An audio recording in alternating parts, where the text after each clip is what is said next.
الحمد لله وكفى وسلام على عباده الذين اصطفى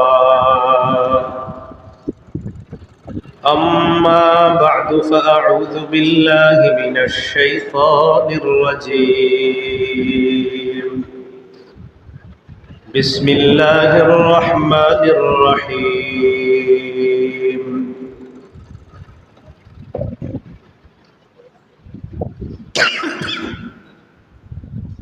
ولا تكونوا كالتي نقضت غزلها من بعد قوة أنكاثا وقال تعالى يا أيها الذين آمنوا أطيعوا الله وأطيعوا الرسول ولا تبطلوا أعمالكم وقال تعالى وذروا ظاهر الإثم وباطنا وقال رسول الله صلى الله عليه وسلم اتق المحارم تكن أعبد الناس أو كما قال عليه الصلاة والسلام اللهم صل على محمد وعلى آل محمد كما صليت على إبراهيم وعلى آل إبراهيم إنك حميد مجيد اللهم إني أعوذ بك من شر لساني وشر سمعي وشر بصري وشر مني বারেশ্বর দরবার শরীফ বুড়িচং কুমিল্লা ত্রিমাসিক ইসলাহি মাহফিলের সম্মানিত সভাপতি সৈয়দ মাওলানা মিজানুর রহমান পীর সাহেব বারেশ্বর দরবার শরীফ বুড়িচং কুমিল্লা গুরুত্বপূর্ণ আলোচনা করেছেন মুফতি মাহমুদ হাসান রাব্বানী মুহাদ্দিস মিফতাহুল উলুম মাদ্রাসা নারায়ণগঞ্জ খতিব মসজিদুল আমান জামে মসজিদ গেন্ডারিয়া ঢাকা উপস্থিত হযরত উলামায়ে কেরাম মুসলমান ভাইয়েরা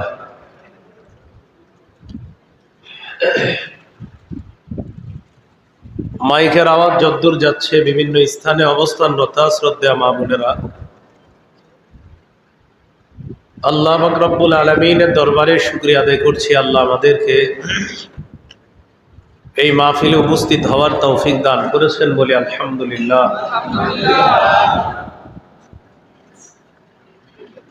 আমি আপনাদের সামনে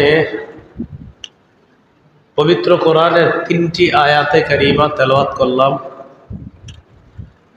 রাসূলুল্লাহ সাল্লাল্লাহু আলাইহি সাল্লামের একটি হাদিস পেশ করলাম।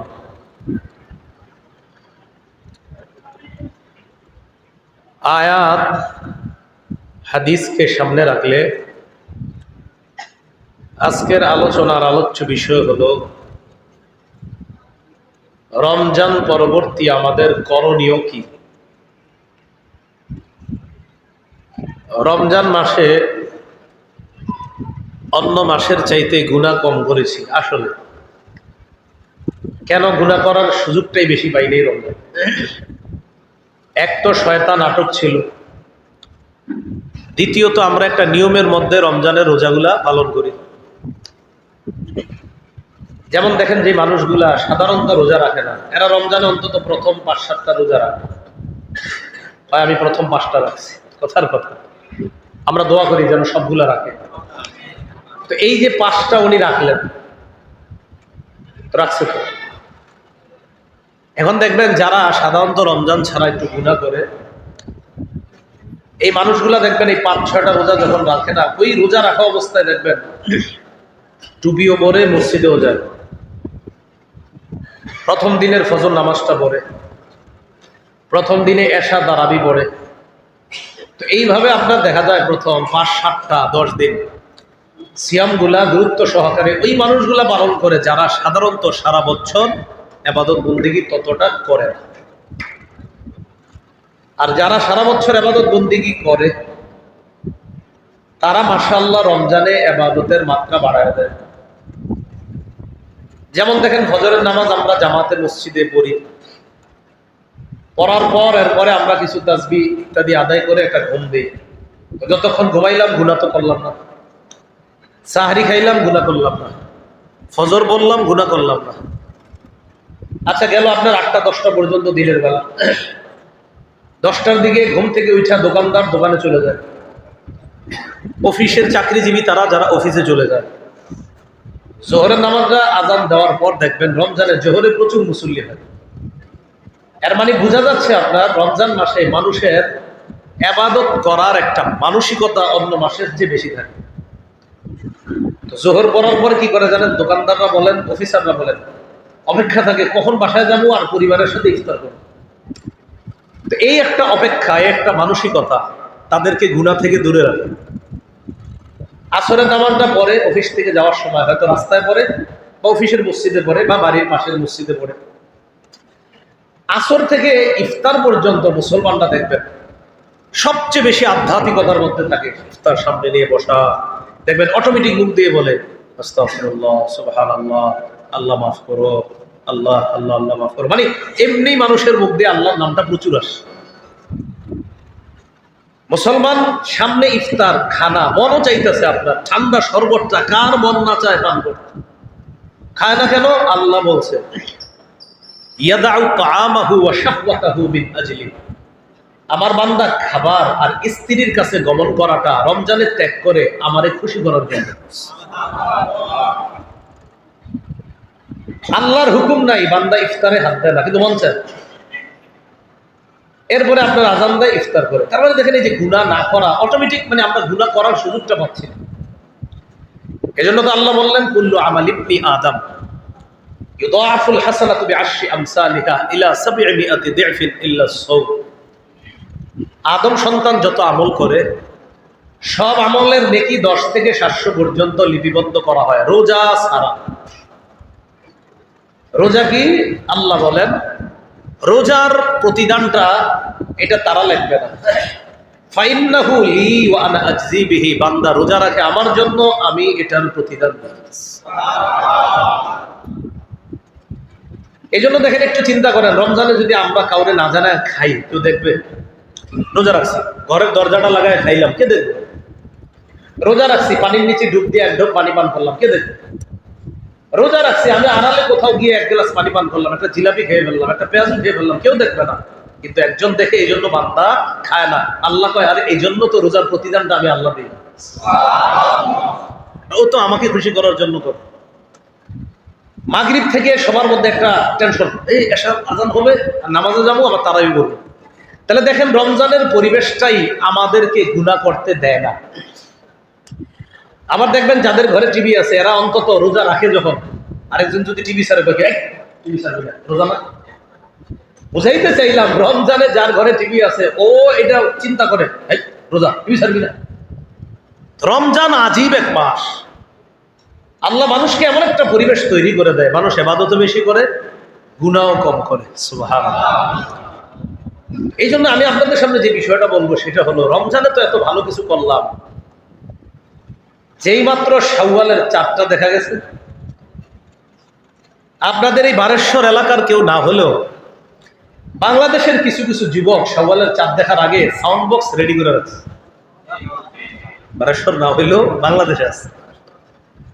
যেই ঈদের চাঁদ দেখা গেছে সাথে সাথে হেরা আওয়াজ দিয়ে গান ছাইরা এলাকাবাসীরে বুঝায় 30টা রোজা রাখছি, সওয়াব অনেক জমা করছে, এত সওয়াব কই রাখুন। এই গান ইত্যাদি অনুষ্ঠান রাস্তায় চিপা চুপায় দোকানে, আহারে রমজানে কত ইবাদত, কত সুন্দর ইবাদত গুলা জমা করছে, ইবাদত গুলা নিমেষে নষ্ট করে।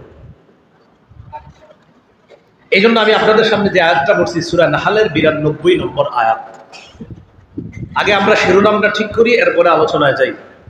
অতএব রমজান পরবর্তী আমাদের করণীয় কি? আজকে আমরা এখান থেকে রমজান পরবর্তী 9টি করণীয় জানবো ইনশাআল্লাহ। বলেন কয়টি? 9টি।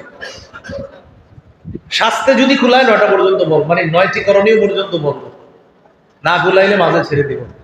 এখনো শরীরে জ্বর, রাত থেকে পুরা জ্বর। আজকে জুমার নামাজ পড়াই নেই। আমার জীবনে 10 বছর জুমার নামাজ আর মাদ্রাসা, এই দুই জায়গা আমি সাধারণত মিস করি না। জুমা আর মাদ্রাসা এগুলো আমি খুব গুরুত্ব দিই, কারণ এটা আমার জায়গা, এটা আমার কাজের জায়গা, জুমা আর মাদ্রাসা। তো একবার চিকুনগুনিয়া হয়েছিল, ওই যে চিকুনগুনিয়া হইলে হাত পা সব শেষ, ওইবার একবার জুমা পড়াই নেই, আর এই আজকে জুমা পড়াই নেই। তো এরপর আপনাদের এখানে আসলাম, শুধু আপনাদের কাছে একটু দোয়া চাইবো। আমার নামটা নিয়ে একটু দোয়া চাই, যে দোয়া করবেন আল্লাহ যেন সুস্থ বানায় দেন। করবেন ইনশাল্লাহ। তাহলে রমজান পরবর্তী 9টি করণীয়। 1 নাম্বার করণীয়, রমজানে যে আমলগুলা জমা করলাম, রমজানের পরে এই আমলগুলা আমরা নষ্ট করে দিব না। এটা আমাদের প্রথম করণীয়। দলিল সূরা নাহলের 92 নম্বর আয়াত। এই আয়াতে আল্লাহ বলেন, ওয়ালা তাকুনু কাল্লাতী নাকাদাত গাজলাহা মিন বা'দি কুওয়াতিন আনকাসা। তোমরা ওই নারীর মতো হয়েও না, যেই নারী শক্ত করে কষ্ট করে সুতা পাকানোর পর এই সুতাটা আবার টুকরা টুকরা করে ফেলে। ওই নারীর মতো তোমরা হয়েও না। নারী শক্ত করে কষ্ট করে সুতা পাকানোর পর টুকরা টুকরা করে দিলে এই কষ্টের যেমন কোনো মূল্য নাই, রমজানে কষ্ট করে ইবাদতগুলা জমা করার পর যদি এই আমলগুলা নষ্ট করে দাও, ওই নারীর মতো তোমারও কষ্টের কোনো মূল্য থাকবে না। একজন নারী সুতা পাকাইছে, ছিঁড়ে ফেলছে, সারাদিন কষ্ট করে পাকাইছে, বিকালবেলা ছিঁড়ে ফেলছে, তো এত কষ্টের লাভ হইল। 30টা রোজা রাখলাম কষ্ট করে, রমজান না যাইতে আমলগুলা ইবাদতগুলা নষ্ট করে দিলাম, তো কষ্টটা করলাম কেন? আল্লাহ বলে, ওই নারীর মতো হয়েও না, যেই নারী কষ্ট করে সুতা পাকানোর পর সুতাটা আবার টুকরা টুকরা করে, তার মতো তোমরা হয়েও না। আল্লাহ আমাদের সকলকে রমজানের পরে রমজানের ওই আধ্যাত্মিকতা, রমজানে ওই আমলের মানসিকতা সারা জীবন ধরে রাখার তৌফিক দান করুন। 26 পারা 9 নম্বর পৃষ্ঠা, সূরা মুহাম্মদের 33 নম্বর আয়াত। এই আয়াতে আল্লাহ বলেন, ইয়া আইয়ুহাল্লাযীনা আমানু আতিউল্লাহ ওয়া আতিউর রাসূলা ওয়া লা তুবতিলু আ'মালাকুম। হে ঈমানদারগণ, তোমরা আল্লাহর আনুগত্য করো, রাসূলের আনুগত্য করো। ওয়ালা তুবতিলু আ'মালাকুম, এটা একটু পড়ি সবাই, চলেন। ওয়ালা তুবতিলু আ'মালাকুম, ওয়ালা তুবতিলু আ'মালাকুম। তোমরা তোমাদের আমলগুলো নষ্ট করো না, এটা হলো এটার অর্থ। তাহলে আমরা যে আমলগুলো করলাম এগুলো নষ্ট করব না ইনশাআল্লাহ। এখন প্রশ্ন আসে মাথায়, হুজুর আমল নষ্ট হয় কেমনে? আমল নষ্ট হওয়ার অনেকগুলো কারণ আছে, এর মধ্যে 1 নাম্বার প্রধান কারণ, আল্লাহর কোরআনের কোন আয়াত অস্বীকার করলে সব আমল নামা বরবাদ। সূরা আলী ইমরানের 21-22 নম্বর আয়াতে আল্লাহ বলেন, ইন্নাল্লাযীনা ইয়াকফুরুনা বিআয়াতিল্লাহ ওয়া ইয়াকতুলুনা আন-নাবিয়্যিনা বিগাইরি হাক্কিন ওয়া ইয়াকতুলুনা আল্লাযীনা ইয়া'মুরুনা বিল কিসতি মিনান নাস ফাবাশশিরহুম বিআযাবিন আলীম।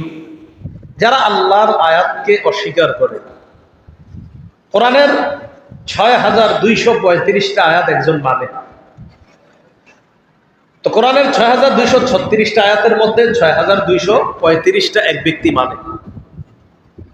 শুধু সূরা বাকারায় সুদের একটা আয়াত আছে, এই আয়াতটা ওনার পছন্দ হয় না, মানে না।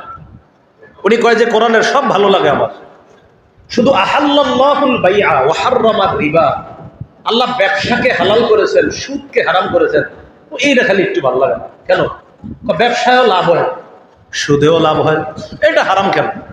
এই যে ওনার ভালো লাগে না, বাস 6235টা আয়াত উনি বিশ্বাস করার পরেও তার জীবনের সমস্ত ভালো আমল নষ্ট হয়ে যাবে শুধু একটি আয়াতের অংশ অস্বীকার করার কারণে। আল্লাহ বলেন, উলাইকাল্লাযীনা হাবিতাত আমালুহুম ফিদ দুনিয়া ওয়াল আখিরাহ, এরাই হলো তারা যাদের আমলনামা দুনিয়া আখিরাতে বরবাদ। আল্লাহ আমাদের সকলকে কোরআনের শুরু থেকে শেষ পর্যন্ত কোনো ধরনের সংশয় সন্দেহ ছাড়া পূর্ণ কোরআনকে আমরা বিশ্বাস স্থাপন করে এই কোরআনের যে আলো, এই আলো নিয়ে যেন আল্লাহর কাছে উপস্থিত হতে পারি, আল্লাহ তৌফিক দান। তাহলে আমল নষ্ট হওয়ার একটা কারণ জানলাম, আল্লাহর আয়াত অস্বীকার করি। আমল নষ্ট হওয়ার দ্বিতীয় কারণ, কেউ যদি পরকালকে অস্বীকার করে। মনে করেন কোরআনের মধ্যে দুনিয়ার যত আয়াত আছে দুনিয়ার ব্যাপারে, এগুলা সব বিশ্বাস করে, কিন্তু পরকালের বিষয়ে সে কথা এইগুলা সঠিক না। যেমন মুসলমানদের মধ্যে অনেকে পরকালকে ব্যাখ্যা সাপেক্ষে বিশ্বাস করে। কি সাপেক্ষে? এরা কারা? এরা হলো হাদিস অস্বীকারীর দল, যারা নিজেদেরকে বলে কোরআনের অনুসারী। এরা বলে কবরে আযাব বলতে কিছু নাই,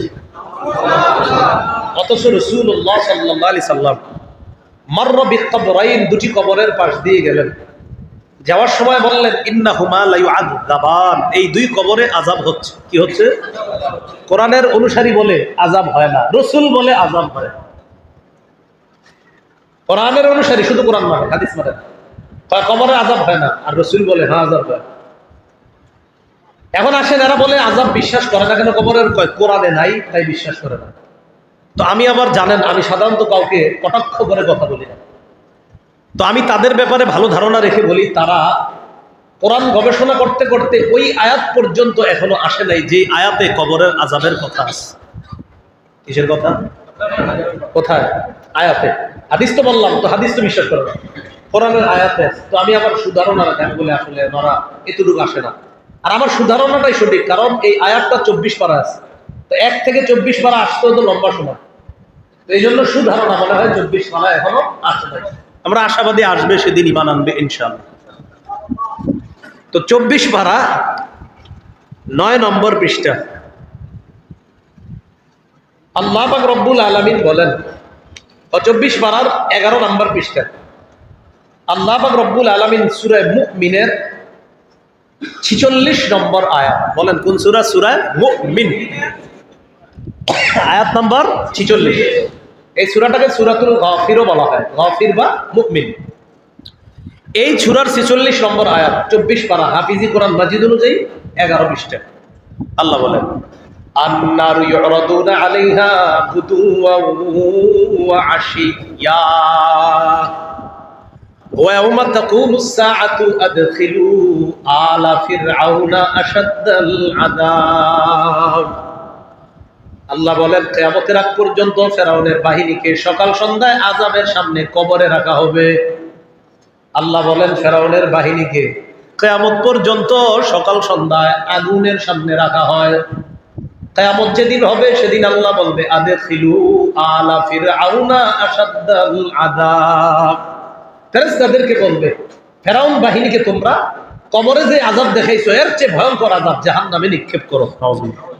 আর আমাদের কথা হলো, কিয়ামত হওয়ার আগ পর্যন্ত ফেরাউন বাহিনীকে কিসের সামনে পেশ করা হয়? আগুন। কিসের সামনে? তো আগুনের সামনে পেশ করা হয় কোন জগতে? বলেন, কবরের। কোন জগতে? তো কবরের আযাবের কথা কোরআনে আসেনি। ওনারা কয় কবরের আযাব বিশ্বাস করি না, কারণ কোরআনে নাই। আর আমি বলি 24 পারা এখনো আসে নাই। সুধারণারা কোরআন গবেষণা যারা করে তাদের মধ্যে কেউ কেউ সহিহ বুখারীর 349 নম্বর হাদিসকে অস্বীকার করে। হাদিসের একটা অংশ, সহিহ বুখারীর 349 নম্বর হাদিসের একটা অংশ। নবী মেরাজে গেছে, আপনারা অনেক শুনছেন এগুলো। মেরাজে যাওয়ার পর আসার সময় মুসা আলাইহিস সালামের সাথে সাক্ষাৎ। আপনার রব আপনারে কি দিছে? নবীজি বললেন 50 সালাহ, 50 ওয়াক্ত নামাজ। পারবে না, যান কমায় আনেন। খাফিফ বলছে, কমায় আনেন। নবীজি গেছে, কমায় আনছে। লম্বা হাদিস। নবীজি আসা যাওয়ার মাঝে খালি আছে, আয়ে আবার পাঠায়, আইয়ে আবার পাঠায়। এইভাবে আসা যাওয়ার মাঝে 45 ওয়াক্ত কমায় দিছে আল্লাহ। আছে কয় ওয়াক্ত? 5 ওয়াক্ত নিয়ে যাওয়ার সময় মুসা নবী কয়, কয় ওয়াক্ত? কয় 5 ওয়াক্ত। আপনার উম্মত 5 ওয়াক্তও পড়বে না, আবার কমায় আনেন। মুসা নবীর কথাটা কিন্তু সঠিক,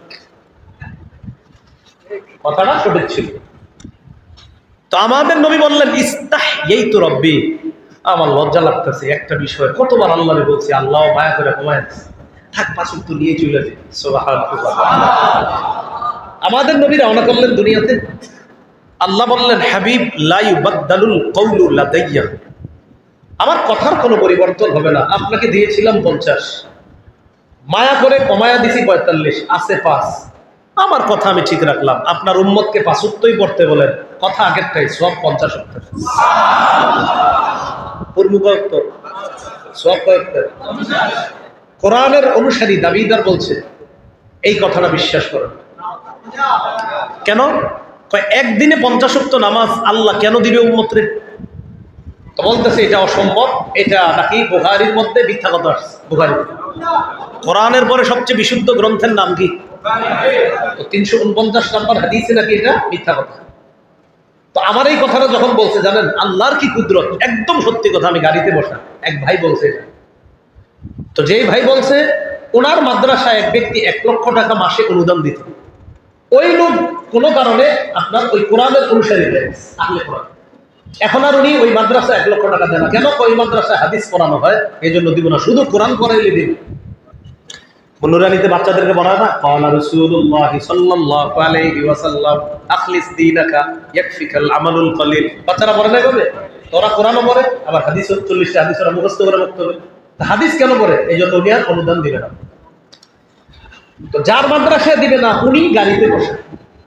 ওই যে মেয়েটা বলার পর আমি বললাম ওই লোকের সাথে দেখা কথা, সাথে সাথে আল্লাহ কোরআনের 2টা আয়াত মাথায় দিয়ে দিচ্ছে। আমি বললাম কোরআনের অনুসারী তো কথা, আমি কই ওনারে 2টা প্রশ্ন করে 21 পারা 14 নম্বর পৃষ্ঠা, 29 পারা 10 নম্বর পৃষ্ঠা। কত নম্বর পারা বললাম? 21 পারা 14 নম্বর পৃষ্ঠা, 29 পারা 10 নম্বর পৃষ্ঠা। তো ওই অনুসারীদের একজন, তাকে বললাম 21 পারার 16 নম্বর পৃষ্ঠাটা করলেন আলিফ লাম মিম সাজদাটা। তো যারা শুধু কোরআন মানে এদের পকেটে কিন্তু কোরআন আছে ওই মোবাইলে। তো খুলছে, খোলার পর আমি আর কষ্ট দিতে চাই নাই আয়াত পড়ার জন্য, ওইটা দরকার নেই, কারণ ওইটা খুলে যাবে বিপদ। আপনি অনুবাদ করেন। উনি আপনার অনুবাদ করতে করতে 5 নম্বর আয়াত আসছে। 9 নম্বর?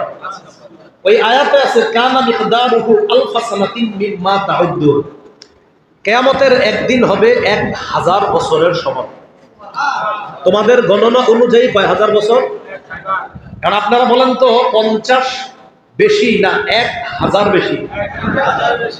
আমি বললাম দুনিয়াতে একদিনে 50 ওয়াক্ত নামাজই আপনার গুরুর বিশ্বাস হয় না, তো একদিন 1000 বছরের সমান, এটা কেমনি বিশ্বাস হয়? এটা আরে একদিন 1000 বছর? ঠিক আছে, প্রশ্ন করে আপনারা জানা গেল। একটা রইল আর কোনটা? 29 পারা 10। সূরা মাআরিজ, সূরা মাআরিজটা ওনাকে বললাম খুলেন, খুলে পড়েন। উনি খুললেন, খোলার পর পড়লেন। গাড়িতে যিনি বসা ওনারে একদিন বলছি, বলার পর বলছি ওনারে নিয়ে এসে, তো এই হযরতকে এই প্রশ্নগুলো পৌঁছানো হয়েছে। সূরা মাআরিজের অনুবাদ করতে পড়তে 4 নম্বর আয়াত আছে। সূরা আলিফ লাম মিম সাজদার অনুবাদ পড়তে পড়তে গেছিল 5 নম্বর আয়াতে, আর সূরা মাআরিজের অনুবাদ পড়তে পড়তে গেছে কয় নম্বর আয়াতে? 4 নম্বর আয়াতে আছে তারুজুল মালাইকাতু ওয়ার রূহ ইলাইহি ফি ইয়াউমিন কানা মিকদারুহু 50 আলফা সানাহ। কিয়ামতের ময়দানের একদিন হবে 50,000 বছরের সমান। কয় হাজার? তাহলে এক আয়াতে গেল 1000, আরেক আয়াতে গেল 50,000। এখন আমি বললাম মুসলিম শরীফের একটা হাদিসে আছে যারা যাকাত দেয় না তাদেরকে কিয়ামতের ময়দানেই 50,000 বছর শাস্তি দেওয়া হবে। নাউজুবিল্লাহ, আসতে বলছেন, কারণ যাকাতের ঘটনা ঘটছে তো মুসলিমে আছে, যারা যাকাত দেয় না তাদের কিয়ামতের ময়দানে শাস্তি হবে জাহান্নামের আগে 50,000 বছরের সমান। তা আমি বললাম যেহেতু হাদিস মানেন না, অতএব মুসলিমের হাদিস বলে লাভ নেই।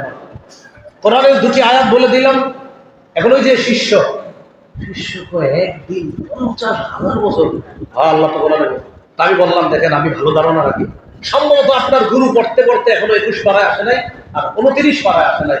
যখন আসবে হয়তো স্বীকার করে নিবে আখিরাত, না হয় এটাও অস্বীকার করে ফেলতে পারে। আল্লাহ হেফাজত করুন। এই হলো আপনার কোরআন অনুসারীদের হালাত। এই যে কোরআন থেকে বললাম, কিছুদিন পরে ওই লোক কি বলছে জানেন নাকি? হুজুর আপনি তো বিজ্ঞান বুঝেন না। কোরআন হাদিস গেল, এখন রইল কি? আমি করলাম বিজ্ঞান মানে? বিজ্ঞান যদি বুঝতেন তাহলে বুঝতেন 50,000 বছর কারে কয়, বিজ্ঞান বুঝলে বুঝতেন 1000 বছর কারে কয়। আমি আল্লাহ মাথা এনে দিচ্ছি আর একটা কথা। আমি বললাম ভাইজান বিজ্ঞান কি আখেরাতে না দুনিয়াতে? আপনারা বলেন বিজ্ঞানের এই কাজগুলা কি আখেরাতে না দুনিয়াতে? আমি বললাম বিজ্ঞানের কাজ তো দুনিয়াতে। বললো হ্যাঁ। আমি কই বিজ্ঞানের আলোকেই আপনি দুনিয়ার মধ্যে 50 ওয়াক্ত নামাজ একদিনে বিশ্বাস করতে পারলেন না, একদিনের পরিমাণ 50,000 বছর, এটা আপনি কেমনি বিশ্বাস করবেন? এই হলো আমার সর্বশেষ উত্তর দিল, আপনি বিজ্ঞান বুঝেন। আরো কিছু বলছে যে এই হুজুরগুলা যাকাত ফিতরা খায়, বিজ্ঞান বুঝেন। এটা হলো সর্বশেষ উত্তর। কথা কি বুঝছেন? কি খায়? যাকাত ফিতরা। এই জাতীয় কথা বলে। তা আমারে যে বলছে, আমি তো আমার জিন্দেগিতে যাকাত ফিতরা খাই, আমি তো আমারে কেন বলছে? বলছে কে জানে কেন বলছে। আমার হালাত ভালো ছিল না মাদ্রাসায় থাকা অবস্থায়। আপনার শেষের 4 বছর আমি অর্থনৈতিকভাবে খুবই দুর্বল ছিলাম, ঋণ করে করে প্রতি মাসে মাদ্রাসায় টাকা দিচ্ছি। তা আমার এই কথা বলা তো অন্যায়। হ্যাঁ, যাকাত ফিতরার তো যোগ্য আছে, যারা এতিম অসহায় তারা খায়, কথাটা সবার উপরে দিয়ে। আল্লাহ হেফাজত করেন। তাহলে সর্বশেষ কি বললো? বিজ্ঞান বুঝেন না আর যাকাত ফিতরা খান। এই এখন আসেন, বলতেছিলাম মনে আসেনি আপনাদের আমল নামা নষ্ট হয় কেন? পরকালকে না, 9টি তো রমজান পরবর্তী করণীয়, এর মধ্যে প্রথমটা গেছে আমলগুলা নষ্ট করবো না। এখান থেকে আমার বাচ্চা বেরোইতেছে, আমল নষ্ট হয় কেন? এর মধ্যে একটা জানলাম আখেরাত অস্বীকার করলে, দ্বিতীয়টা জানলাম পরকাল অস্বীকার করলে। এটা জানতে গিয়ে জানলাম কিছু মানুষ আপনার ব্যাখ্যা সাপেক্ষে পরকালকে স্বীকার করে, কবরের আযাবকে অস্বীকার করে। সূরা আরাফের 147 নম্বর আয়াতে আল্লাহ বলেন, والذين كذبوا بآياتنا ولقاء الآخرة حبطت أعمالهم। যারা আমার আয়াতগুলো অবিশ্বাস করে আর আখিরাতকে যারা মিথ্যা সাব্যস্ত করে, তাদের আমলনামা সব নষ্ট হয়ে যাবে। আল্লাহ আখিরাতের ব্যাপারে আমাদেরকে পূর্ণ আস্থা অর্জন করার তৌফিক দান করেন। এইগুলো আমলনামা নষ্ট হওয়ার আরেকটা কারণ। 3 নম্বর কারণ, একটু আমার সাথে বলেন, প্রদর্শন প্রিয়তা। বলেন, কোন আমল মানুষকে দেখানোর জন্য করলে আমল নামা বরবাদ। আল্লাহ পাক রব্বুল আলামিন সূরা হুদের 15-16 নম্বর আয়াতে বলেন, মান কানা ইউরিদুল হায়াতাদ দুনিয়া ওয়া যিনাতাহা নুওয়াফি ইলাইহিম আমালাহুম ফিহা ওয়া হুম ফিহা লা ইউবখাসুন। যারা দুনিয়া চায়, দুনিয়ার চাকচিক্য সৌন্দর্যতা চায়, আমি দুনিয়াতে তাদেরকে পরিপূর্ণ দিব, দুনিয়াতে পুরা দিব, একটু কমানো হবে না। উলাইকাল্লাযীনা লাইসা লাহুম ফিল আখিরাতি ইল্লান নার। আখিরাতে তাদের জন্য আগুন ছাড়া আর কিছু থাকবে না। ওয়া হাবিতা মা সানাউ ফিহা ওয়া বাতিলুম মা কানু ইয়ামালুন। তাদের আমলনামা সব বরবাদ, তাদের আমলনামা নষ্ট হয়ে যাবে, তাদের আমলনামাগুলা বাতিল বলে সাব্যস্ত হবে। আল্লাহ আমাদেরকে হেফাজত করেন। আমলগুলা নষ্ট হওয়ার চতুর্থ কারণ শিরক করা। বলেন কি করা? পুরা রমজানে রোজা রাখছে, মাশাআল্লাহ। রোজা রাখার পর ঈদের দিন আপনার আব্বার কবর জিয়ারত করতে গেছে, ভালো, কবর জিয়ারত ভালো। কবর জিয়ারত করে আপনি আরেক জায়গায় গেছেন জিয়ারত করতে, তো সেটাও ভালো, যে কোনো মুসলমানের কবর জিয়ারত করার সমস্যা নেই। কিন্তু আরেক জায়গায় কবর জিয়ারত করতে গিয়ে চারদিকে তাকাইছেন, তাকায়া দেখছেন আপনারে কেউ দেখে না, আস্তে ছোট্ট করে কবর একটা সিল ধরেছে। এখন আপনারা বলেন, কেউ না দেখলে কে দেখছে? রমজানের রোজা কার জন্য রাখছেন? সব দিবে কে? তো যিনি দিবে তিনি তো দেখে লেছে। আমলনামা সব বরবাদ। সূরা জুমারের 65 নম্বর আয়াতে আল্লাহ বলেন, ওয়ালাকাদ উহিয়া ইলাইকা ওয়া ইলাল্লাযীনা মিন ক্বাবলিকা লাইন আশরাকতা লায়াহবাতান্না আমালুকা ওয়া লাতাকুনান্না মিনাল খাসিরিন। নবী, আপনার প্রতি আর আপনার পূর্ববর্তীদের প্রতি এই মর্মে ওহী প্রেরণ করা হয়েছে, যদি, বলেন আমার সাথে, যদি আপনি শিরক করেন। আপনি মানে নবী, নবীজির আল্লাহ বলতেছে যদি আপনি শিরক করেন, লায়াহবাতান্না আমালুকা, অবশ্যই অবশ্যই আপনার আমলও বরবাদ হয়ে যাবে। নবীদের আমলের শেষ নাই, আমাদের তো আমলই নেই। নবীকে আল্লাহ বলতেছে শিরক করলে আমল শেষ, আমলই নাই, আবার শিরিক মারে। সাবধান, জীবনে খালি একটা আবদার রাখেন, শিরিক করেন না। সহিহ বুখারী 1237 নম্বর হাদিস, রাসূলুল্লাহ সাল্লাল্লাহু আলাইহি সাল্লাম একা একা হাঁটতেছে। বুখারীর কিতাবুর রিকাকে লম্বা আসছে হাদিসটা, আর 1237 আসছে শর্ট। হাঁটতে হাঁটতে নবীর এক সাহাবী দূর থেকে দেখে নবী চাঁদের আলোতে একা একা হাঁটতেছে। দৃশ্যটা কল্পনা করেন তো, দূরে ছাত্র আর দূরে নবী। সুবহানাল্লাহ। তো উনি বলতেছেন, আমি মনে করলাম নবী একা হাঁটাটাই ভালো লাগতেছে, তাই নবীর পাশে আমি গেলাম না, থাক একা একা হাঁটুক। দেখবেন আমরা অনেক সময় মুরব্বী আলেমদেরকে রুমে দেখলে তার অবস্থা দেখে আমরা রুমে যাই বা যাই না। তারা দেখলে আমরা মনে করি না উনি একাই কি থাকাটা পছন্দ করতেছে, তখন আমরা ঢুকি না। আবার মাঝে মাঝে দেখলে বোঝা যায় না উনি হযরত কাউকে চাচ্ছেন, তখন আমরা ঢুকি। এটা হলো হালাত বোঝা। সাহাবী চিন্তা করলেন নবী মনে হয় একা হাঁটাটাই পছন্দ করতেছে, থাক কাছে না দেখা।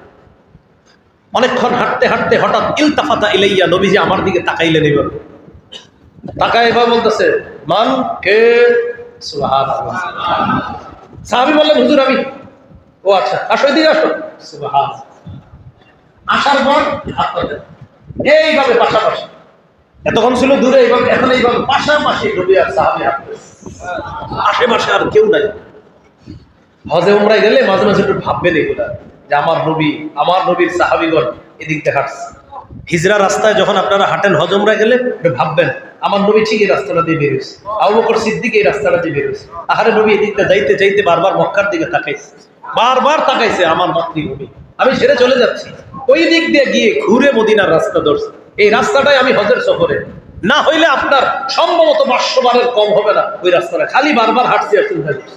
একটু পর পর আমি খালি নামতাম, হোটেল ছিল হিজরার। তো বলছিলাম ওখানে গিয়ে একটু ভাববেন, নবী হাঁটতেন, সাহাবীরা হাঁটতেন। আবার মদিনায় যখন যাবেন তখনও ভাববেন, আমার নবী মদিনায় সাহাবীদেরকে নিয়ে খুব বেশি কাটাইতেন, এই জায়গাটায় বসতেন, এই জায়গায় সাহাবীদেরকে নবীজি পড়াইতেন। এগুলা দিলে আনবেন, দেখবেন দিল নরম হবে, দিল ঠান্ডা হবে। তো রাসূলুল্লাহ সাল্লাল্লাহু আলাইহি সাল্লাম এবার সাহাবীকে পাশে নিয়ে হাঁটতেছে। হাঁটতে হাঁটতে হঠাৎ এক জায়গায় গেছে, যাওয়ার পর কয়, এবার এখানে থাকো, আর যাবা না, আমি না আসা পর্যন্ত তুমি এখানেই বসে থাকবা, একদম নড়বা না। এটা দাগ দিয়ে দিছে, এখানে থাকবা, এখান থেকে নড়বা না, যা হবার হবে নড়বা না। ঠিক আছে। সাহাবী বলেন নবীজি গেলেন, আতালাল লুবসা আননি, লম্বা সময় আমার থেকে নবী দূরে রইলেন। হঠাৎ আমি বিকট একটা আওয়াজ শুনলাম, কিছু একটা দুনিয়াতে পড়ছে। এত বিকট আওয়াজ শুনে আমি ভয় পেয়ে গেলাম, নবী কিছু হইল কিনা। আমি উঠলাম যাওয়ার জন্য, সাথে সাথে মনে পড়ছে আমার যা হবার হবে নড়বা না। আমি বসে রয়েছি, নড়ি না। টেনশন, কিরে নবী গেল, আওয়াজ হইল, আসে না কেন, আবার আমার যাইতে নিষেধ করছে। হঠাৎ উনি দেখে আস্তে আস্তে কেউ একজন তার দিকে আসতেছে, ভালো করে তাকায় দেখে আল্লাহ রাসূল আসতেছে। নবীজি পাশে একজনের সাথে কথা বলতেছে, বলতেছে ওয়া ইন জানা ওয়া ইন সারাকা, এই এরকম একটা দুইটা বাক্য বলতেছে। তো নবীরে দেখা যায়, যার সাথে কথা বলে তাকে দেখা যায়। সাহাবীর কাছে আসছে, আসার পর কয়, হুজুর আর সহ্য করতে পারতেছি না। কয় কি? যাইতে নিষেধ করছেন তাই যাই না। আওয়াজ আসছে, আপনার কোনো ক্ষতি হয়নি তো? ও আচ্ছা, আওয়াজ শুনছো? জিবরিল আমিন আসছিল, ওই আওয়াজ। হুজুর ঠিক আছে, আপনি কথা বলছেন কার সাথে? কাউরে দেখলাম না। ওইটাও দেখছো? কথা বলছে জিবরিল। কি বলতেছিলেন? জিবরিল আমারে বলছে, বাশশির উম্মাতাকা আন্নাহু মান মাতা মিন উম্মাতিক ওয়া হুয়া লা ইউশরিকু বিল্লাহি শাইআ দাখালাল জান্নাহ। আপনি আপনার উম্মতকে সুসংবাদ দেন, যদি ঈমান নিয়ে, পিওর ঈমান নিয়ে, সরিষার দানা পরিমাণ ঈমান নিয়ে শিরক মুক্ত ভাবে আল্লাহর কাছে যাইতে পারে, একদিন না একদিন আল্লাহর জান্নাতে সে প্রবেশ করবে। হাদিস কেন শোনাইলাম? হাতে পায়ে ধরে বলি, জীবনে যা করেন আর না করেন শিরক করেন না। বলেন ইনশাআল্লাহ। তাহলে আমল বরবাদির চতুর্থ একটা কারণ আমরা জানলাম। রমজান পরবর্তী করণীয় কয়টা জানি? 1 নাম্বার, আমল নষ্ট করবো না। আর আমল নষ্ট হয় 4টা কারণ আমরা শুনলাম, আজকে 4টাই থাকবে। রমজান পরবর্তী দ্বিতীয় কাজ, রমজানে গুনাহ তুলনামূলক কম করেছি, এই গুনাহ না করার অভ্যাসটা সারা জীবন ধরে রাখার চেষ্টা করা। সূরা আনআমের 120 নম্বর আয়াত, আল্লাহ পাক রব্বুল আলামিন বলেন, ওয়াদারু যাহিরাল ইসমি ওয়া বাতিনা, যারু তোমরা ছেড়ে দাও, যাহিরাল ইসমি ওয়া বাতিনা, তোমরা প্রকাশ্য পাপ গোপন পাপ ছেড়ে দাও। সূরা আনআমের 120 নম্বর আয়াতে আল্লাহ বললেন প্রকাশ্য পাপ গোপন পাপ ছেড়ে দাও। সূরা আনআমের 151 নম্বর আয়াতে আল্লাহ বলেন ওয়ালা তাকরাবুল ফাওয়াহিশা মা যাহারা মিনহা ওয়া মা বাতান, প্রকাশ্য অশ্লীলতা গোপন অশ্লীলতার কাছেও যেও না। সূরা আরাফের 33 নম্বর আয়াতে আল্লাহ বলেন কুল ইন্নামা হাররামা রাব্বিয়াল ফাওয়াহিশা মা যাহারা মিনহা ওয়া মা বাতান, নবী আপনি বলেন আমার রব আমার জন্য হারাম করে দিয়েছেন, আমার উপর হারাম করে দিয়েছেন সমস্ত অশ্লীলতা, এটা প্রকাশ্যে হোক গোপনে হোক। 3টা আয়াত এবার শুনেন।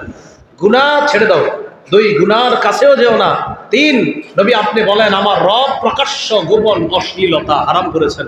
বলেন আমার সাথে গুনাহ অশ্লীলতা নাপাকি প্রকাশ্যে হোক গোপনে হোক, গুনাহের ধারে কাছেও যাব না ইনশাআল্লাহ।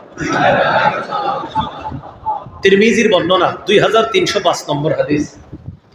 এই হাদিসের বর্ণনাকারী সাহাবী আবু হুরায়রা রাদিয়াল্লাহু তাআলা, নবীজির বিখ্যাত সাহাবী। নামটা বলেন তো কি নাম? এটাও শ্রদ্ধার সাথে বলবেন কি নাম? গত বছরের 1 বছর আগের ঘটনা জানেন? আবু হুরায়রা রাদিয়াল্লাহু তাআলা আনহুরে একদল প্রশ্নবিদ্ধ করেছিল, আর আম্মাজান আয়েশা সিদ্দিকা রাদিয়াল্লাহু তাআলা আনহা। আমি প্রায় টানা 2 মাসের বেশি সময় ধরে বিভিন্ন মাহফিলে তাদের এই কথাগুলোর জবাব দিয়েছিলাম, আজ পর্যন্ত পাল্টা জবাব দেয়। কয়জনকে টার্গেট করছে? 2 জন। একজন আবু হুরায়রা পুরুষের মধ্যে, আর একজন আম্মাজান আয়েশা সিদ্দিকা। কেন আবু হুরায়রা রাদিয়াল্লাহু তাআলা আনহুরে টার্গেট বানানোর কারণ হলো ওনার থেকে 5000-এর বেশি হাদিস বর্ণনা। তার ব্যাপারে প্রশ্ন তুললো, তিনি নবীর সাথে ছিলেন মাত্র 3 বছরের কম বেশি, এত হাদিস উনি কেমনে বললো? এটার জবাব সাহাবাদের যুগেই আবু হুরায়রা দিয়ে দিয়েছে। সুবহানাল্লাহ। আবু হুরায়রা রাদিয়াল্লাহু তাআলা আনহুকে সাহাবায়ে কেরাম প্রশ্ন করেছিলেন, আবু হুরায়রা আচ্ছা তুমি এত হাদিস কিভাবে বলো? সাহাবীদের কেউ যাইতো ব্যবসায়, কেউ যাইতো ক্ষেত খামারে, কেউ বিভিন্ন কাজে পরিবারের কাছে যাইতো। আমার খানা আছে তো নবীর দরবারে, খানা নাই তাও নবীর দরবারেই পড়ে থাকতাম। প্রথম দিকে আবু হুরায়রা রাদিয়াল্লাহু তাআলা আনহুর স্মৃতি শক্তি বেশি ছিল না, এটা আঘাত করলো। যার স্মৃতি শক্তি নাই উনি এত হাদিস কেমনে বলেন? হাদিস যে আরেকটা আছে এটা তো জানে না। আসলে ওনার স্মৃতি শক্তি একটু কম ছিল শুরুতে। এটার জবাবও বুখারীর 119 নম্বর হাদিসে আছে। উনি একদিন মসজিদে বসা, তো মসজিদে যখন বসা তখন নবীজির সাহাবী আবু হুরায়রা বললেন সামিআতু মিনকা হাদিসান কাসীরান ফানসা, হুজুর আমি আপনার অনেক হাদিস শুনি কিন্তু খালি ভুলে যাই। নবীজি বললেন উবসুত রিদাআক, তুমি তোমার চাদরটা বিছায়া দাও, তুমি তোমার চাদর বিছায়া দাও। তাই তো শীতকাল নাই জন্য রুমাল টুমাল ঘুরে আসি, এই রুমাল দিয়ে দেখে খাবি, এটাই মনে করেন চাদর। নবীজি বলেন তুমি তোমার চাদর বিছাও। ফাবাসাত্তু, আবু হুরায়রা বলেন আমি আমার চাদর বিছাইলাম। চাদরের দিকে তাকান সবাই, মনে করেন চাদর। ফাগরাফা বিয়াদাই, নবী এইভাবে 2 হাতে কি যেন চাদরে ঢাললেন। কি ঢাললেন কে জানে, কিছু দেখা যাইতেছে। আসলে তো কিছু আছে, সেটা আমরা জানি না, আল্লাহ জানে, নবী জানে এখানে কি ডাকছে। স্বপ্নেও যদি ঢাইলা দেয় নবীজি এসে এইভাবে হয়ে গেছে কাম। এবার বললেন এইভাবে চাদরটা বটো, পেঁচাও। চাদর বটছে, পেঁচাইছে। পেঁচানোর পর বললেন তুমি তোমার সাথে এবার চাদরটা মিলাও। আবু হুরায়রা বলেন ফাযামামতুহু, বুখারীতে ছোট্ট করে লেখা আছে ইলা সাদরি বাইনা সাতরাইনে, আমি চাদরটা আমার বুকের সাথে এইভাবে মিলাইলাম। ফামা নাসিতু শাইআন বা'দা, চাদর মিলানোর আগে আমি ভুলে যাইতাম অনেক কিছু, চাদর বুকের সাথে মিলানোর পর যা শুনি আমার জীবনে আর ভুলি না। প্রশ্ন করে কয়ের স্মৃতি শক্তি কম, মানে মনে করে জবাব নেই। তো এই বিষয়ে দেখবেন আমার লম্বা আলোচনা আছে, শুধু কোরআন মানবো না শুধু হাদিস মানবো না কোরআন হাদিস দুইটা মানবো, লম্বা আলোচনা আছে। ওই যারা হাদিসের উপরে অ্যাটাক করছিল এখন থেমে গেছে। তো আবু হুরায়রা রাদিয়াল্লাহু তাআলা আনহুর বর্ণনা, তিনি বলেন قال رسول الله صلى الله عليه وسلم من يأخذ عني هؤلاء الكلمات فيعمل بهن أو يعلم من يعمل بهن, কে আছে আমার এই কথাগুলো গ্রহণ করবে, নিজে আমল করবে, অন্যকে শিখিয়ে দিবে। فقال أبو هريرة رضي الله تعالى عنه أنا يا رسول الله, আবু হুরায়রা বললেন হুজুর আমি আছি। আমি আপনার কথাগুলা শুনবো, শোনার পর নিজে আমল করব, অন্যকে শোনায়া দিব। নবী আমার হাত ধরলেন, ধরার পর আদ্দা খামসা, গুনে গুনে 5টা জিনিস শিখাইলেন। কয়টা?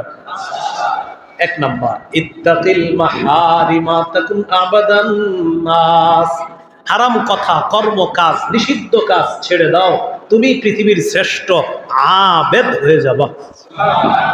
দেখেন আপনাদের এই বারেশ্বর এখানে যারা আছে, আপনাদের এই এলাকার এক ব্যক্তি হারাম খায় না, হারাম শোনে না, হারাম বলে না, হারাম পোশাক পরে না, হারাম খাদ্য খায় না, হারাম কথা শোনে না, হারাম মজলিসের পাশ দিয়েও যায় না, গান বাদ্যের মজলিসে যায় না। বারেশ্বরের মানুষ তারা অতটা গণায়ও ধরে না। আবার তার সে যে দুনিয়ার কোনো জনপ্রিয় কেউ এমনও না, কিন্তু এই লোকটা হারাম খায় না, হারাম পরে না, হারাম শোনে না, হারাম কথা বলে না, হারাম থেকে বেঁচে থাকে। এরে আপনাদের এলাকার মানুষ চিনুক বা না চিনুক, আল্লাহর খাতায় শ্রেষ্ঠ ওলি হিসাবে তার নাম। হারাম ছাড়া, হারাম ছাড়া 1 নাম্বার। 2 নাম্বার,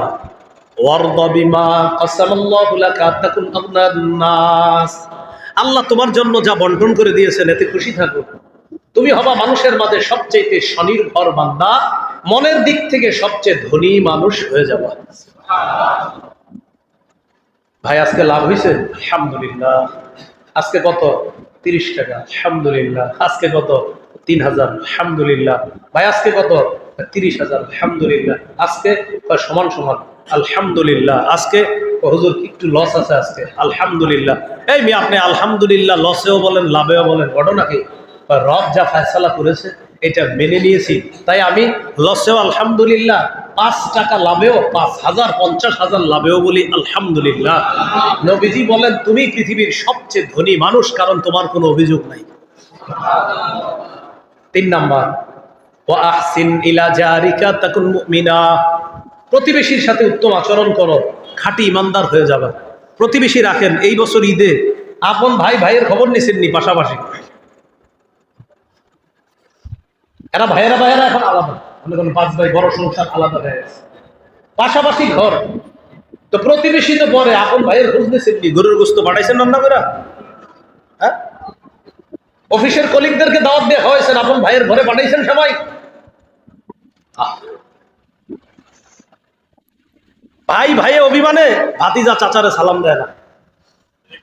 ভাতিজা চাচারে, আমার ভাইয়ের সাথে আমার অভিমান হইতে পারে, আবার ঠিক হয়ে যাবে। ভাতিজা আমার সালাম দেয় না, জ্যাঠারে সালাম দেয় না। আরে কেন?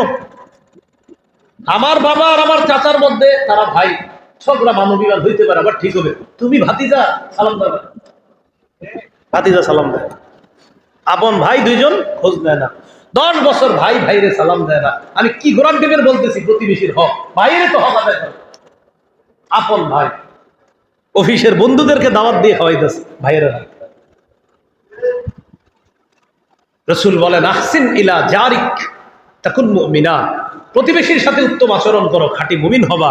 তো বলছিলাম আপনার সেরা একজন প্রতিবেশী ছিল আপনার ভাই, আপন ভাই। এখন আলাদা থাকেন, পাশাপাশি ঘর, একদিন কি একটু গোস্ত পাঠাইতে আপনার মন চাইলো না?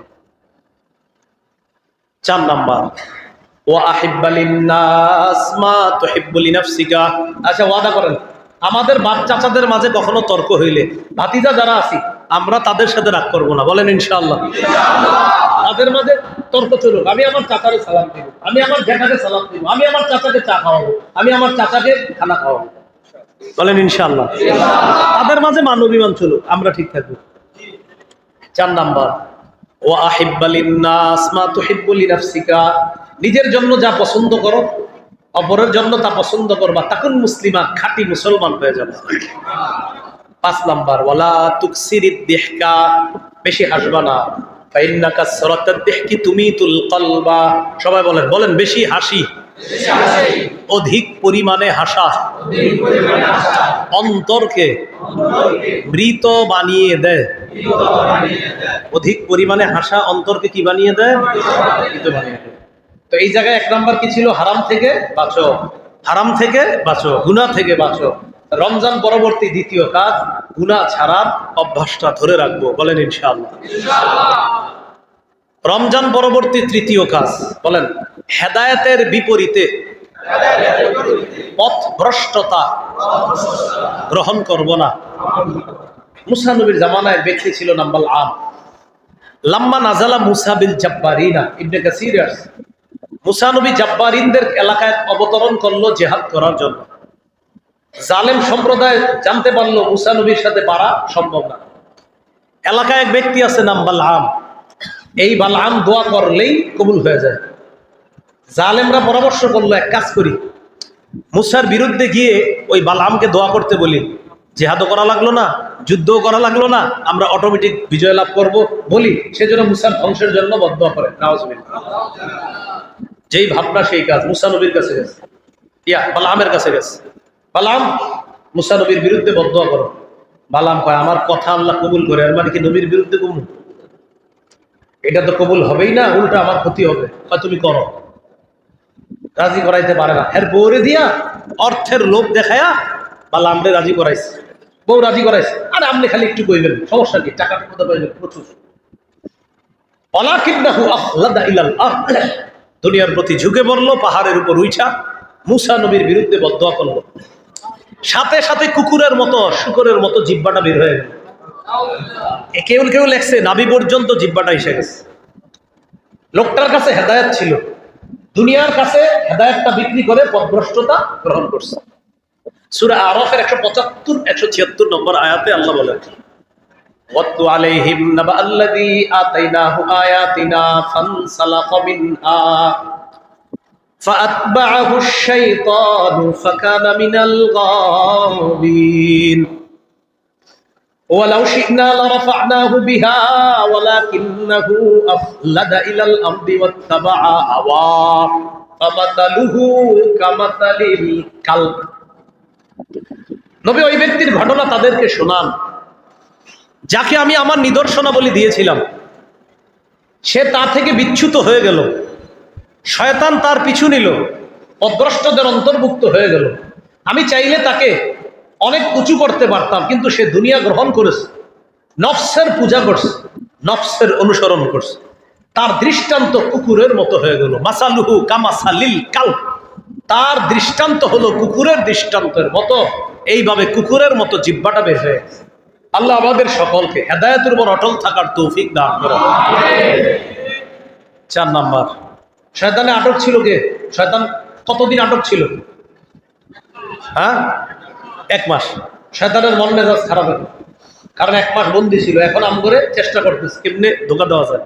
আমার ওয়াজও শুনতেছে, এখন চারদিক থেকে শয়তান দেখতেছে। 4 নাম্বার আলোচনা, রমজান পরবর্তী শয়তান থেকে সতর্ক থাকা। বলেন কার থেকে? সূরা ফাতিরের 6 নম্বর আয়াতে আল্লাহ বলেন, ইন্নাশ শাইতানা লাকুম আদুউন ফাত্তাখিযুহু আদুওয়া, শয়তান তোমাদের শত্রু, তাকে শত্রু হিসাবেই গ্রহণ করো। বলেন আমরা শয়তানকে শত্রু হিসাবেই গ্রহণ করলাম। সহিহ বুখারীর 2032 নম্বর হাদিসে আছে, নবী বলেন, ইন্নাশ শাইতানা ইয়াজরি মিনাল ইনসানি মাজরাদ দাম, শয়তান মানুষের রক্ত চলাচলের জায়গায় চলতে পারে। সূরা আরাফের 27 নম্বর আয়াতে আছে, ইন্নাহু ইয়ারাকুম হুয়া ওয়া কাবিলুহু মিন হাইসু লা তারাউনাহুম, শয়তান আর তার সাঙ্গ পাঙ্গরা তোমাদেরকে এমন জায়গা থেকে দেখে তোমরা দেখতে পাও না, ও আমগরে দেখতেছে এখন। আর এই আলোচনায় ওর মেজাজ খারাপ হইতেছে, যা তুমি আর আলোচনা পাও না, 4র্থ নাম্বারে আমার নামটাই আনতে হইল। এর মেজাজ কিন্তু খুব খারাপ। হেরে আপনারা চান্স দিয়েন না। এলো 4 নাম্বার। 5 নাম্বার, রমজান পরবর্তী কাজ। রমজানে ইবাদত, নামাজ কম পড়ছি না বেশি? ফরজও বেশি পড়ছি, নফলও বেশি পড়ছি। এই নামাজের অভ্যাসটা রমজানের পরে ধরে রাখা। সূরা বাকারার 238 নম্বর আয়াতে আল্লাহ বলেন, হাফিজু আলাস সালাওয়াতি ওয়াস সালাতিল বুসতা, নামাজের প্রতি যত্নবান হও, বিশেষ করে আসরের নামাজ। আসরের নামাজের সময় যুবকরা মাঠে যায়, বৃদ্ধরা ঘাটে যায়, মা বোনরা রান্নায় যায়। যুবকরা মাঠে গিয়ে সূর্য হলুদ করে আসর পড়ে, বৃদ্ধ বা মধ্যবয়স্করা বাজারে গিয়ে সূর্য হলুদ করে আসর করে, মা বোনরা রান্না করতে গিয়ে আসর করে সূর্য হলুদ করে। আবু দাউদের 413 নম্বর হাদিস, তিলকা সলাতুল মুনাফিকিন, তিলকা সলাতুল মুনাফিকিন, তিলকা সলাতুল মুনাফিকিন, যারা সূর্য হলুদ হওয়ার পর ইচ্ছা করে সূর্যটা হলুদ বানায় আসর পরে, এটা মুনাফিকের নামাজ, এটা মুনাফিকের নামাজ, এটা মুনাফিকের নামাজ। মা বোনদেরকে বলবেন নামাজের কারণে এই কথা কখনো বলবা না যে আজকে রান্না করতে গিয়ে নামাজটা একটু দেরি হয়ে গেছে, বরং আমার এরা বলবা আসরের নামাজ যথাসময় পড়তে গিয়ে রান্না 10 মিনিট দেরি হয়েছে। এটা বলবা না রান্না করতে গিয়ে আসরের নামাজ দেরি হয়েছে। তাহলে স্লোগানটা মুখস্থ করি, নামাজের জন্য রান্না দেরি না রান্নার জন্য নামাজ দেরি? বল নামাজের জন্য রান্না দেরি হোক, নামাজের জন্য রান্না দেরি হোক, যথাসময় আসর, রান্না 10 মিনিট পরে খাইলে সমস্যা নেই। 5 নম্বর গেল। 6 নম্বর, রমজানে তেলাওয়াত করছি কোরআন, হুজুরদের কাছে গিয়ে দোয়াও চাইছি, হুজুর 1 খতম, হুজুর 2 খতম, হুজুর 3 খতম দোয়া করেন, চাইছি না? তোমার সারা বছর আর কোরআন পড়েন না কেন? হ্যাঁ, সারা বছর কোরআন পড়বেন, সারা বছর। আমি যার কাছে উকুদুর রাসবিল মুফতি পড়ছি, শেখুল হাদিস আল্লামা বাংলাদেশের, আমার মতে যিনি কোরআন সুন্নাহ বুঝার পাশাপাশি শ্রেষ্ঠ 10 জন আলেম যদি ইসলামী রাজনীতি বুঝতেন, তাদের একজন শেখুল হাদিস আল্লামা মুফতি ফজলুল হক আমিনী রহমতুল্লাহ আলাই। শেষ বয়সও 7 দিনে 1 খতম কোরআন পড়তেন। উনি মাওয়াজে মুজাহিদি মিল্লাতের 1 নম্বর খন্ডে আসছে, জেলখানায় 4.5 মাসে প্রতিদিন 1 খতম। কোরআনুদ্দিনের ছাত্ররা গেছে, আমি আবু বকর তো হুজুরে বয়ান করছে, ওই বয়ানে বলছে, মিয়া তোমরা কি করো, কোরআন পড়ো না? আমি তো এখনো 7 দিনে 1 খতম পড়ি, আর জেলখানায় 4.5 মাসে প্রতিদিন 1 খতম পড়ছি। আর হুজুরের পড়া কেমন আপনারা কি মনে করেন? এরকম من أجل ذلك كتبنا على بني إسرائيل أنه من قتل نفسا بغير نفس أو فساد في الأرض، এরকম না, হুজুর এভাবে পড়তেন, أو فساد في الأرض فكأنما قتل الناس جميعا، فكأنما قتل الناس جميعا ومن أحياها فكأنما أحيا الناس جميعا। কোরআন বুঝে শুনে উনি লম্বা সময় এক এক আয়াতে থেমে থাকতেন, এইভাবে 7 দিনে 1 খতম।